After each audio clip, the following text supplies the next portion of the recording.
everything in modern life is designed to distract you and pull you apart. The idea of a language learning app that I'm going to put on my phone and I'm going to learn my language on my phone, that's just a fundamentally flawed idea. And if you're habitually doing that, if you're the kind of guy that, have your phone in your hand all the time and you get nervous if you don't have it there and you think you're going to learn on your phone, no, I don't see it.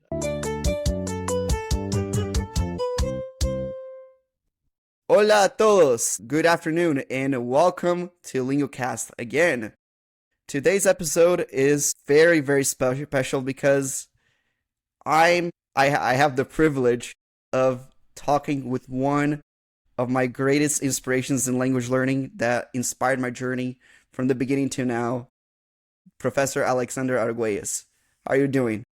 I'm doing very well. Thank you, Felipe. Thank you for asking me here. Thank you for the kind comments. As we were chatting before, I just, we go through this life and we do stuff and we try to have a good influence upon other people. And when we hear that we have that, it's very rewarding. So when I hear that I've, been able to help anybody, it's a nice thing to hear. So I appreciate hearing that. So, you invented the shadowing technique, is that correct? To me, it's like a natural thing that little kids do, so I don't know that I could say I invented it, but I think that I kind of, yeah, did take it as a technique and make it like a language study technique that I talked about and that I shared Mm-hmm. with other people to do that. So, I don't know if you can say anybody invented walking or something, but in terms of getting people talking about this method, I think I can get some credit for that, yeah. Shadowing has been one of the most fascinating experiences. Just being able to repeat myself and listen and read at the same time. And I remember watching your first videos. And I'm like, what's this guy on about? And then would repeat. I'm like, oh, it's interesting. Getting a hang of it. And I remember that it really helped my automaticity in French, which leads to another technique which is very much underrated, Mhm. called the Scriptorium. Absolutely. And can you give us some insight about that technique? Well, scriptorium is, again, presuming people understand what we're talking about, shadowing is when Mm-hmm. you listen and repeat simultaneously. You take a recording, you listen to it, and you don't wait for a pause after it. You don't wait for something.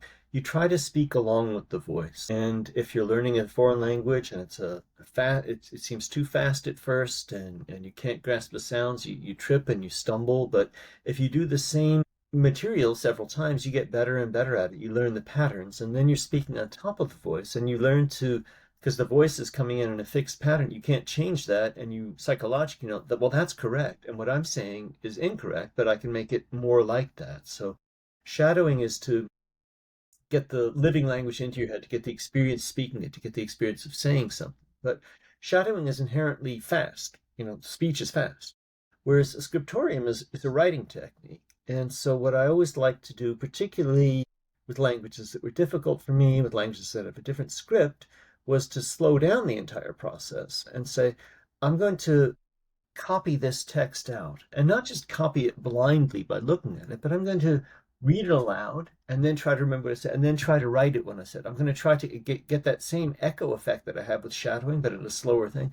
And I'm going to be, writing letter by letter and I'm going to be noticing and I'm going to be looking at things. So scriptorium to me is a way of, again, particularly with languages that have different scripts that have a sort of artistic calligraphic aspect to it, of getting that. But in particular, of saying, well, if I take shadowing and I get myself speaking and I get myself going fast, then the counterpart to that is slowing it down and really writing and noticing. There's so many little things that you can only notice when you're going very slow. Oh, wait a minute, I just compared this. There's silent letters here. I didn't hear those silent letters. Or wait a minute, the ending is here. I can check this. So scriptorium is a place where you slow things down, you write things out very carefully, and you learn to pay attention. You're the only person that I could empathize with this, because people have been asking me how many languages you speak, and I always have trouble answering this question, just like you. And the best answer was like, well, I'm at a point where I count things by language family more than each individual languages, and that's what it was the beginning of the podcast, where where which was the first video that where Sophie and I we talked about the problem with with the question how many languages you speak, because language learning is not equal. Mm-mm. Mm-mm. Mm-mm. It's not equal. Me as a native Portuguese speaker, and you as a American English speaker, we have an easier time comprehending the worldview of the West, while an Arabic speaker would struggle a little bit more, or a Mandarin speaker and whatsoever. Well, going to the question, do you think that scriptorium and shadowing are friendly techniques for beginners level 0 in a language that they have no idea about? Absolutely. Yeah, absolutely. I mean, if I wanted to learn Tamil or Telugu, that's what I would do. Absolutely, no question. There's nothing. I wouldn't think of any other things to do. I don't see why this wouldn't be appropriate for a beginner with some other kind of language here. I've got it's just a sec. My cat is meowing at the door. Bring him in. Bring him in. Bring him in. I had the door closed. Here's Merlin. We have another guest, Professor Arguelles' legendary cat, who is always a guest at his videos. That's right. Here he is, Merlin. Merlin. Nice meeting you, Merlin. I don't know why anybody would think, well, this language is different or hard here or something like this. It's not just for, related languages, something like that here. Absolutely. I mean, the way I learned Arabic was with, shadowing and scriptorium. The way I would, try to learn Hindi or anything like that would definitely be along those lines. But in a way, I'm just thinking here. One of the biggest things that's where you and I we kind of differ, is you're of a way older generation than I am, and my generation specifically really struggle to focus. Mm-hmm. I have a hard time sitting down to study. I have a hard time sitting down and just listen and Mm-hmm. like do I tried doing scriptorium back in 2015 when Mm-hmm. you talked about it. You gave a little insight on scriptorium, and I remember that, like, am I just copying this? And then one the most important thing is like focus. Now question, how do you focus, Doc Professor? Mm-hmm. Yeah, I feel sorry for you. I'm glad I'm old. I'm glad I'm not. I I see what yeah, young people struggle with, and I really feel for you. I just have witnessed over the course of my life the erosion of the attention span, and I feel it myself too. I'm not, definitely when I was younger, I could focus more. I could, just everything was cued towards getting to do that. Everything in modern life is designed to distract you and pull you apart. And so I my whole approach to language learning kind of takes that on itself. You can't just do it. It has to be sort of a holistic effort to cultivate yourself. I mean, I do think that if you just go for learning languages, and you want to learn languages, you're probably not going to get as far as if you say, well, I'm not going for this language. I'm going for the experience of expanding my mind by knowing a new language. I'm wanting to explore the culture. I want to have the whole experience. I like the learning. I want to have this learning experience. If you relish all of that, in the end, I think you'll have higher skills than if you just try to go straight for the skills, which is what I think most people tend to be inclined to do. And so um, I kind of see language learning as you get the fruits of knowing the language, but if you do it in the right way, it's a form of self-cultivation. It's a form of developing those skills of attention and focus, because you can't do it well without focusing. You can't do it well without, paying attention. And if you have a hard time doing that, you need to learn techniques that will help you do that. And so I'm very fond of atomic habits, the idea that you start small and you build into things. And I think that, yeah, I mean, if you're of your generation, you can't focus. You're inherently distracted. You're looking at this kind of thing. So for you to try to study for an hour solid is not wise, not realistic. You need to start where you are and say, well, can I focus for 3 minutes? Okay, let me focus for 3 minutes, and I'm gonna have a really good 3 minute focus, and I'm gonna work towards 4 minutes. And then when I can focus for 4 minutes, I'm going to work towards 5 minutes, and just take it a minute at a time and develop your ability to stay focused and stay concentrated. And I think that, I don't know, human beings probably were inherently designed to, our minds are always thinking something, we can get distracted. I think that there are some kind of basic limits. I mean, I've hit on 15 minutes as being sort of a good round, it's a quarter of an hour. You can mark it off. And if, I know you watched my Catalan series, if you just sort of use that, it's like, I need to stay focused.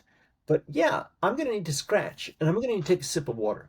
And if I let myself think I can scratch whenever I want to scratch and I can take a sip of water whenever I want to do that, then I'm going to get distracted and focused. But if I say I have to wait until the bell goes off and then 15 minutes are going to come and then I can drink my water and then I can keep going, that really helps you keep focused. Now, you might not be able to do 15 minutes at first. So set your beeper for 5 minutes, set your beeper for 6 minutes, and just keep pushing it up. And I really have found that to be a basic, basic principle.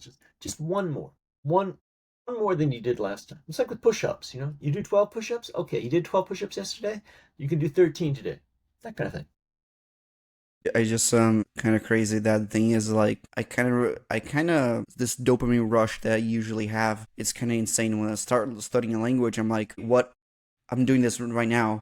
I have to do this next, and then like a bunch of thoughts come into my head, and I look at something else, and I get distracted. But I'll very much taking your advice about reading, reading and actually doing the activity, even if it's focusing 1 minute and then 2 minutes and then three, build on. I think it's gonna go much progress. And following that, I have which leads on to my next question. What's your how do you see language learning becoming more? I would say I don't want to say industrialized, but more with the developments of learn language now, like Duolingo or all these AI apps. They're coming in by millions and saying like, "Hey, claiming, hey, learn a language this fast and learn, do this, do that." How do you, as someone who's very old school, very book centered, see that? With alarm, sadness, with I have zero, I have zero use for any of that. None. I don't think that that's remotely helpful. I think it's at best a waste of time, but probably it's a negative thing that the sort of that these apps and distractions and things like that. I've just I've never I've never met anybody who like, yeah, I learned by Duolingo. I just have never ever seen that. Just the basic concept of and the idea of a language learning app that I'm going to put on my phone and I'm going to learn my language on my phone, that's just a fundamentally flawed idea. Your Hmm. phone and your computer are designed to be, project they're designed to distract you. That you're supposed to have all your tabs open. You're supposed to click on something. You're supposed to get a message at least. And if you're habitually doing that, if you're the kind of guy that actually have your phone in your hand all the time, and you get nervous if you don't have it there, and you think you're going to learn on your phone, no, I just don't see it. I really, I think that is. Yeah, I'll just be a crotchety old man and say, yeah, this is the world going to hell in a handbasket. I just don't see any benefit to any of those things. I mean, as again, I'm just referencing because you mentioned it here that, in the past month, I went with Catalan, a language that was not, I mean, it was very transparent to me at the beginning. In the beginning of July, if you showed me a text in Catalan, I would say, yeah, I get it. I know the gist of it. I can tell what it's about. And if I overheard a Catalan conversation, I would say, I know what they're talking about. And I could fool myself to thinking, yeah, I know Catalan, but I couldn't say anything in it. And if I looked at the text, I'd be honest and say, on any given page, there's a key idea that I'm missing, and there's a key idea that I'm misunderstanding. That's on one page, and on the next page, and the next. So by the end of the chapter, I would be kind of lost. I mean, I'd still know what it's about, but I would be incapable of following it. And the idea that I could somehow get there by some sort of, phone app by doing something like this. No, I mean, I just you saw what I did. The world saw it. I mean, I had a book, I had a pencil, I had I had an MP3 player, that's kind of high tech, but I would actually have preferred to have an old cassette deck. If I had my old Walkman, that would have been better. So a book, a pencil, and a recording are all that you need. I just proved it. It's all that I need to go from having zero competence in a language to being able to, yes, to turn the pages and follow the narrative and to be able to speak in it comprehensively and to understand it. So there's zero need for any of that, and I don't see that it's helpful, and I see that it's harmful. So one of the things that you really like is bilingual texts. Hmm. Is there a specific way to study bilingual text? Because you can have bilingual text, but what you do with it is more important, of course. Absolutely. Yeah, yeah, yeah. How do you do it? Well, again, it you can find bilingual text for, a very difficult language like Sanskrit or Chinese. If, it has a Mm-hmm. different alphabet, a different script, that's one way. You can find bilingual text for a relatively transparent language like basically an Assamese method is a bilingual text for Yes. learning and teaching. So, there's a wide spectrum of it, but you have to start with your level of comprehension. I always found that bilingual texts are really good for you know, there's so many sort of stages of using them. I mean, if I'm a Mm-hmm. true beginner, I can read, say, the English side one sentence at a time and then go over to the foreign language and compare and contrast and try to figure out where things are.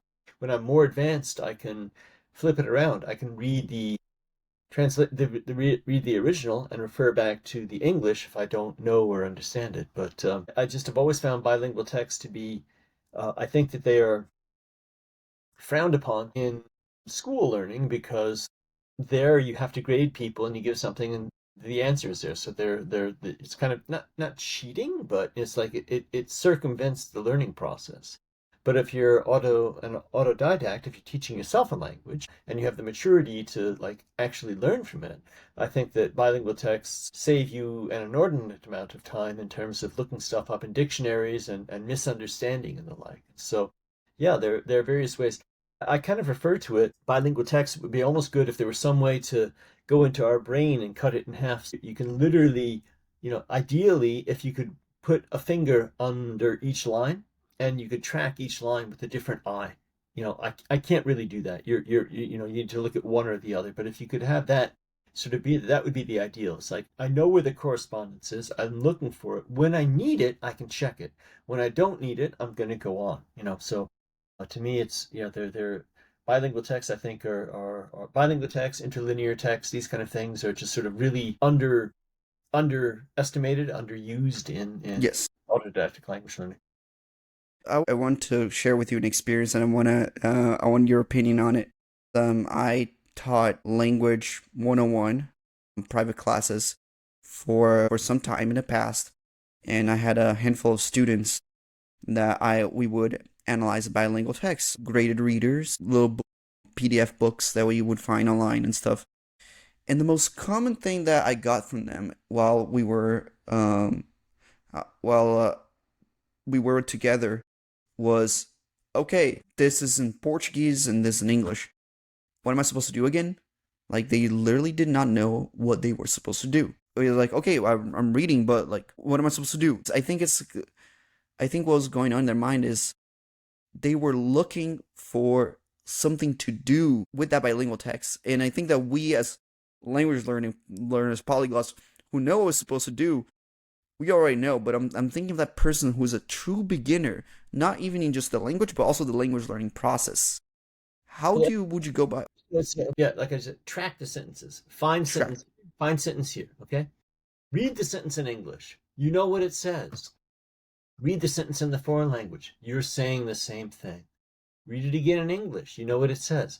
Read it again in the foreign language. You're saying the same thing. Read it again in the foreign language. What did you just say? You know what you just said. Then break it down. Look at it. Oh, this word must be that. This word must be that. Oh, I don't know where this is. This fits here. I don't need to fix everything right away. I don't need to ascribe everything. But if I can make some correspondences, make some understanding, I would say that. So that would, somebody who has no idea, I would say that's where you start. Read the English sentence, read the English phrase, then read the foreign language phrase and understand what you're saying because you just read it. Fat, just great. That's in But the thing is that And that's the crazy part that goes back to the constant bombardment of marketing, which is speak fast, speak quickly, and then they realize it's, so to speak, tedious and slow. How would in So the whole idea is people want to speak fast. People want to speak quickly. Is there a way to like kind of speed that up, or you're like, nope, no way, it has to be this way? You don't mean speak rapid, brrr, but you mean like today I don't speak the language, tomorrow I speak it. Yeah, kind of like today I'm stuttering my speech, and tomorrow I can speak fluently, whatever that means. Yeah, no, I would just say that I don't know where that idea comes from. I know you're absolutely right. People have that's just asinine. That doesn't work that way. It does not work that way. It takes a certain, I would say that language growth is akin to plant growth. You know, you can put a seed in a pot of earth, and if you have fertilizer in there and you water it and you give it sunlight, maybe it'll grow into a sprout in 2 or 3 days, but it's not going to grow in an hour. It just doesn't work that way. And why one thinks that it should or that it could just escapes me. It's not realistic. It's not accurate. It is possible to do it more or less efficiently. It is possible to do it with more or less effort. It is possible to do it with more or less grace. But to just snap your fingers and be able to speak a language is no. I think I definitely had this conversation with someone, and someone's like, "How do you do it fast?" I'm like, "Be a Portuguese speaker and then try to learn Spanish, maybe. Then you could get it. You could get it like at a pretty decent level pretty quickly." Yeah, like I always say that language learning is not equal. Learning is never equal and never will be, and that's the hard part. Now, I want to get into your brain. I want to pick your brain a little bit in regards to language. How do you define fluency? Fluency, I would say, is when you have the language as an operating system. So you're thinking in the language, and you don't necessarily know. Absolutely, you will not know, even as a Portuguese speaker with Spanish, even with a related language, you're just never going to probably know as much as the native speakers know unless you go there and live there for many years and study it systematically and make an effort at doing that. I think that's possible. I think that there are non-native speakers who might still have an accent and make some mistakes, but if they, you know, consciously study a language, live in it, and read it, and do this, on certain levels, they have more fluency than the native speakers in terms of their ability to analyze, understand, and appreciate. But I would say fluency is when you have that operating system. So I'm thinking in the language, and though I might not always be correct, and I might not always have the appropriate expression on my tongue, I can somehow my entire system will navigate that, and I'll find some other way of expressing it. I'll find some other way of saying it. So I'm not going to have a breakdown. To me, fluency is when you have fluidity. You don't need to interrupt the conversational process to think of it. You know that you're not saying it quite right necessarily. You're having a circumlocution, but you're able to express yourself. Fluency is when you can think in the language and you can express what you're saying. So that's on the one side. And then fluency on the other side is when you've had this experience too. Sometimes you're talking to somebody in a language and you're nodding, but you don't really know what they're saying.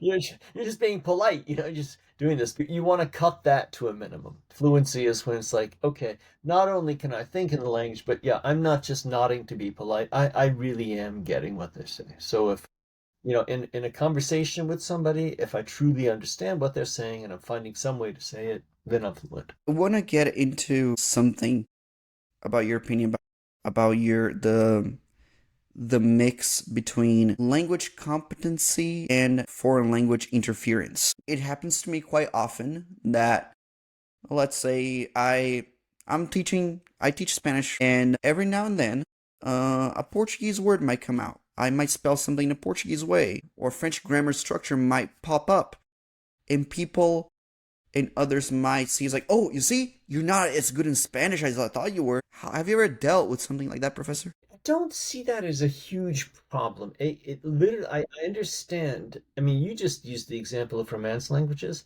I know people that tell me, hey, I'm learning German and Japanese, and I mix them up. Yeah. It's not a question of the language necessarily being related.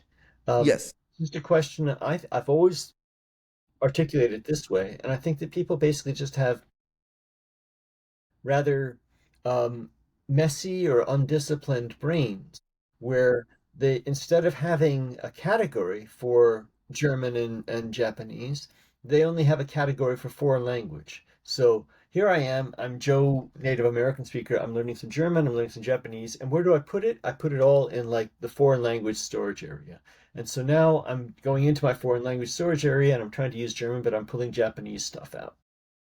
And obviously that's going to happen more often with Spanish and Portuguese and Italian and French, because they're more similar. But I think that it's possible to organize your brain literally just by doing a bit of visualization and saying, okay, if I have this problem, I don't want to have this problem. So now I'm going to speak German. So brain, everything Japanese in the Japanese drawer, close it. Okay. Now only open the German drawer, take it out, only speak German.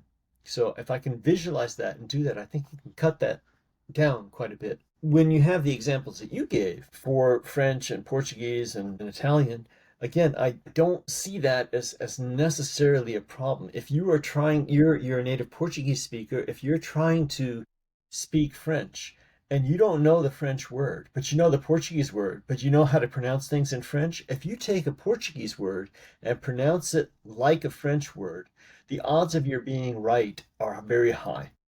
Mm-hmm. It's not a problem, and you're not going to do that when you get more experience with French.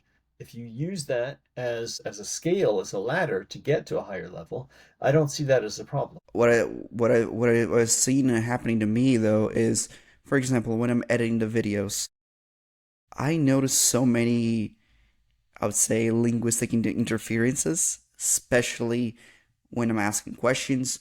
When I stutter quite a bit. I don't know if it's related to my language learning. People say like, that's because you got so many languages in your brain. Your brain can't even decide what to speak. I'm like, it might be a thing. There was one time where we were talking about morphology, and I don't know how that escaped my mouth. I said morphology.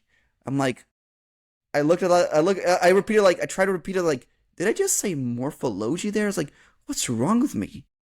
And the only reason why I noticed it is because it was caught in recording, because I would have never noticed otherwise. So it does happen with more distant languages, but like, does it happen? Do you think it happens more specifically? Do you think like that we notice at all when stuff like that happens? I don't have personal experience with that. Hmm. I have Um, I don't mix up Korean and French. I haven't. And as I just said, if I, trying to speak Catalan and I don't know the word, if I take the Spanish word and I try to pronounce it like Catalan, it generally seems to work. So it seems like something that I can kind of control. Hmm. With that sort of mental organization that I talked about, sort of consciously thinking, um, I've made the analogy of sometimes thinking of languages kind of like people. Put a face Hmm.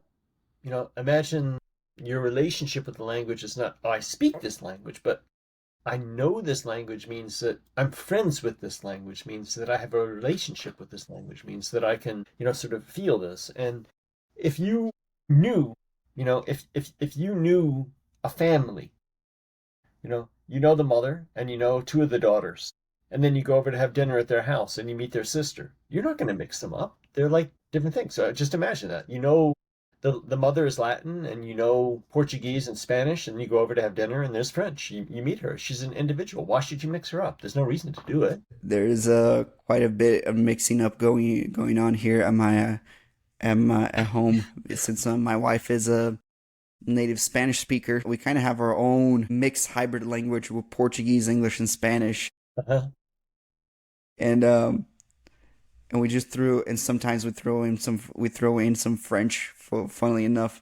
So yeah, it's fascinating how like how you have such an organized brain in which you can organize it. Sometimes what I do, maybe you can approve that is, I think maybe it has to do with my generation, me being so young and having and being full of energy and having all this information in my mind. I'm like, okay, okay, okay, all right, stop, and I snap my fingers like, and then I repeat the language. Okay, okay, English, and then I can, and then I'm for some odd reason I'm able to continue in English, and would so I'm pretty sure you would recommend that something like that, Mhm. organizing and putting Yeah. your brain in that mode. Yeah. Rather than panicking, just think, okay, I got to organize. This is again, if it's the German Japanese thing, that's more of a problem. But if it's within the Romance family, just think, okay, how can I use this to my advantage rather than feeling, oh my God, this is a problem. And again, as you led in with this, I don't know why, but there's a lot of haters out there. There's a lot of like competition. There's a lot of it's like you know, I never claim to have mastered like anything, and so like here, I'm a learner. I'm an advanced learner. I'm a student, but if I open my mouth in Russian, it's like, well, yes, my Russian is very imperfect. His Russian is bad. He doesn't know anything. Well, where does that come from? I've studied Russian for many years. I've been on home stays in Russia. I can read Russian books. I don't not know Russian, but my Russian pronunciation is not particularly good because I haven't lived there. It's a difficult language. I have, it's been there. It's like, and I never claimed that it was. It's part of a process. You're a learning thing, but there's always people out there who are just like ready to pounce and say, Hmm. you don't, he doesn't know anything. And I don't know where that judgmentalism comes in, of if it would be one thing, if you put on your show, I speak Russian as well as any Russian native. I mean, that would be one thing to be knocked down for. But if you're Mm-hmm. exploring a language and learning it and doing the best that you can, why should you be attacked for that? I don't know why people have that sort of hateful attitude out there. In a way, sometimes a lot of people though, I think that a lot of people who want to do that, they intend on selling a product, saying like, look how many languages I spoke, and then they kind of like add value to themselves, which then creates the cynicism of trying to make it that gotcha moment, like gotcha, you are not as good as you say you are, and then sometimes with me happens myself. I have been confused as a foreigner in Brazil, my own home country, spending a long time in other places, being married with someone who does not speak my language, my native language at a certain level. I'm like, obvious obviously I will make mistakes. My I called my family quite often and say like, why you're saying this in Spanish, like why you're using Spanish words. I'm like, am I like, if I've been reading a lot of 19th century Portuguese as well, that has been influencing my language as well. Does it make it less Portuguese? Oh, it's still Portuguese, and but I think that's like, I see that as a beautiful thing, a certain way. I see that as like richness, and as you say yourself, it really, language learning really does make you humble. Yeah, it should. It I've should. It should. I mean, we are, there's so many languages out there. There's, we didn't choose our native language, and there's so many other languages that you explore. And the idea that somehow you should master them and be the, perfect in them, where did that come from? I mean, it's an exploration process. You're learning the whole entire time. That's the beauty of it all. Why should that be, flipped around to say, oh, somehow you said you were a native speaker and you're not. I don't get that. the I have that I have a problem with the idea of native, right? I go throwing a curveball at you, Professor. My sister, she was born in Brazil. Both my siblings, my brother, my sister, they're both younger than me. They came to the US at a very early age. Spent a long time here. Spent like 4 years here. They were pretty much educated in English. They learned how to read in English, and they came back to Brazil. Then they kept consuming English content. They were able to maintain their English. They barely have I don't think they don't have an accent when they speak English. I do quite a bit. Could one say that they're native English speakers? They're or not, even though they can pass for one. That's Interesting a question. complicated thing. Interesting question. Interesting question is why so many people want that? So many people it's like, but speaking, I want to sound just like a native speaker. It's like, okay, if you want to sound just like a native speaker, you should also have a native speaker's as you said, knowledge of pragmatics, knowledge of everything. And if you don't, if I sound like a native speaker in any of my foreign languages and I'm not a native speaker, that is actually a problem because Hmm. people will think that you're a native speaker. And then when you don't have those pragmatic things, then they'll think there's something wrong with you. They'll think you're retarded. They'll think that you're an idiot. They'll think that there's something, really, what's the matter with this guy? That's not the way you do it. Whereas Hmm. if you have a foreign accent, he's a foreigner. It's like, okay, no wonder he acts in this, he says hey in this strange way. He says oi instead of hey or something. It's like, okay, you get a lot of slack. And why you would want to get rid of that? Why you would want to say, I sound just like one of them, but I don't have their vocabulary and I don't have their cultural knowledge and I don't have all of this kind of thing. The older I get, the more I'm becoming more like you in that sense. Because I remember back in 2015, when I was how old was I back then? I was 17. I'm like, I want to sound like a native French speaker, so I did. I dug in everything. It was French. I tried like I hard shadowed French, like did the ultimate shadowing of getting like noise canceling microphone, noise canceling stuff. Like, okay, I'm gonna shadow French and like be in to get the most perfect French accent. And I was back then. I would listen to my own recordings in French. I would say autre, autre, but then in French it's like l'autre. I'm like, very small vowel change right there, and I wasn't noticing this whole time. And yet I thought myself I am the ultimate native speaker back then. Hmm, interesting. So yeah, I think that you're definitely right about that. There is this idea of especially today with the rise of more especially today with the rise of more nationalistic thinking. There's this idea of like a push from monolingualism. Just recently, the U.S. has made English an official language. And do you think that language variety will eventually die out soon because of this kind of mentality? I'm afraid so, yeah. I mean, if you look at a country like Korea, where, you know, it used to be only Koreans spoke Korean, and there's like 70 million or 100 million Koreans if you include both Koreas and whatnot. So that's a pretty substantial population. It's homogenous and all that. And as long as they're left by themselves, Korean's fine. But South Korea in particular has made a real effort, and they've succeeded in your lifetime. 20 years ago, your average Korean was absolutely incompetent in English. They might go through school and learn the grammar and pass tests in it, but they couldn't speak it. And now young Koreans can speak English.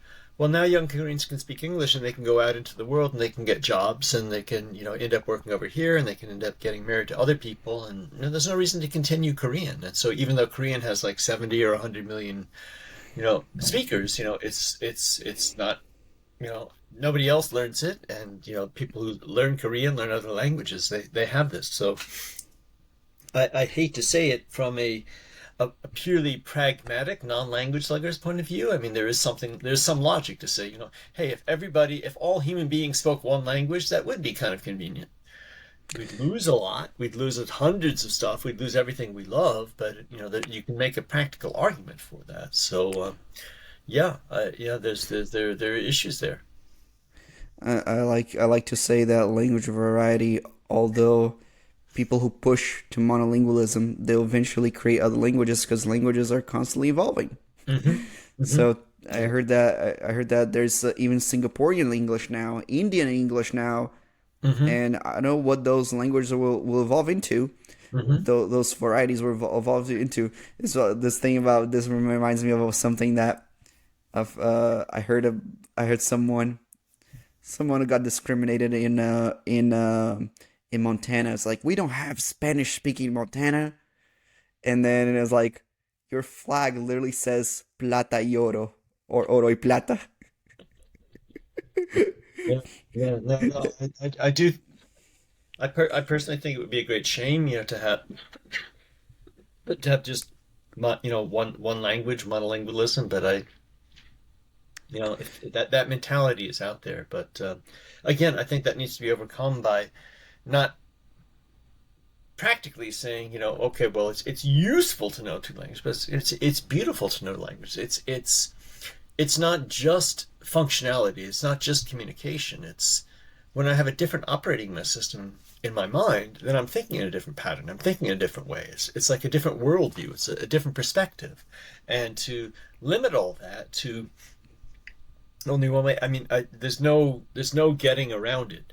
There's a lot of propaganda out there in the world, and there's a lot of stuff out there, and it doesn't necessarily being in a foreign language doesn't necessarily help it, but things tend to come from certain perspectives and certain places. And so if you can only get your news, only get your information, only get everything that you read and see in one language, you're going to be much more limited. Whereas if you can get it in a variety of languages, I think you're going to get a lot more different perspectives. And so thinking of it not in terms of functionality, practicality, can I function, but in terms of me personally, I think that anthropology shows that it's natural and normal for human beings to speak a variety of languages. That's basically the case. If you take if you take a human child and raise this human child around multiple languages, this human child will know multiple languages. The brain is designed to do that. And I think that if you look at that and say, well, if we don't do that, maybe we're robbed of something. Maybe we're impoverished. Maybe we don't have that kind of perspective. If you think of language learning and that kind of thing, it's like, oh, this is my patrimony. This is my heritage. I'm designed to function in a variety of ways. And rather than just functioning in one way, I can do that. I think that, that just does something to your mentality. I'm gonna have a daughter soon, Mm-hmm. and I want to raise her multilingual and with the knowledge of languages. How do I do that without making her hate it? I wish I could put that into package and sell it to you because I did succeed at that. I raised my sons bilingual in French, which is not my native language. It's one of the first languages I learned. It's one of the languages I know best, but I'm not a native speaker. But I raised my sons speaking French, and my sons are happy to speak French. My sons like speaking French. Part of my sons learning to speak French is when I lived both in Singapore and in Dubai. I took them to the l'Alliance Française, and they went through all the classes and did everything there with the French native speakers or the half French kids. And both the teachers at the Alliance Française and the other parents were always asking me, how come your kids don't hate speaking French? Our kids hate speaking French. And all I could say is, I truly love French. I really love it. And I'm sharing what I love with my sons. Do you really love French? You're proud of it. You feel it's your language, but you don't really love it. You're thinking this is necessary. They have to have it. They're picking up on that. My sons, my sons are picking up on the fact that I love this and I love sharing it with them. And if you loved it and you love sharing with them, maybe they would do that too. That's the only answer I can give.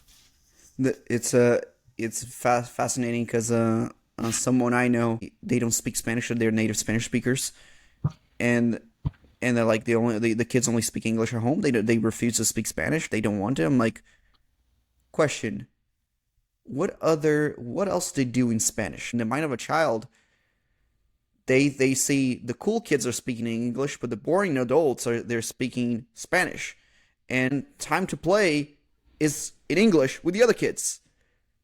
So do you think that this kind of mentality, you think that showing the love for your language might make them actually enjoy the learning process, and how to use them, like, so they can play with the language, so they can enjoy it and make part of their lives? To say like, hey, this was part of me growing up, kind of like the nostalgic song that you. Yeah, absolutely. I mean, that's what I did. I mean, we read fun books in French. Every night, going to bed, we read books. We read Tintin en français. I took them to their classes. I sat in the library and I read French books and I talked to the people there, and they just saw that this is, and I spoke to them with it. It was just like, this was our language. This is, but when father and sons are together, we speak French, and that was just the way it was. And Well, Professor, thank you so much. I would just wanted to thank you for coming in and sharing a little bit about your experience with language, and just demythifying all the stuff out that's out there about learning language fast. hmm Yeah, well, I'm happy to help. I'm happy to, again, the way you said that I'd made a positive influence on your life. If I make a positive influence on anybody's life, I'm happy to have lived my life. So my heart was kind of racing. I feel like meeting a celebrity for the first time. Right, I'll sign your autograph book.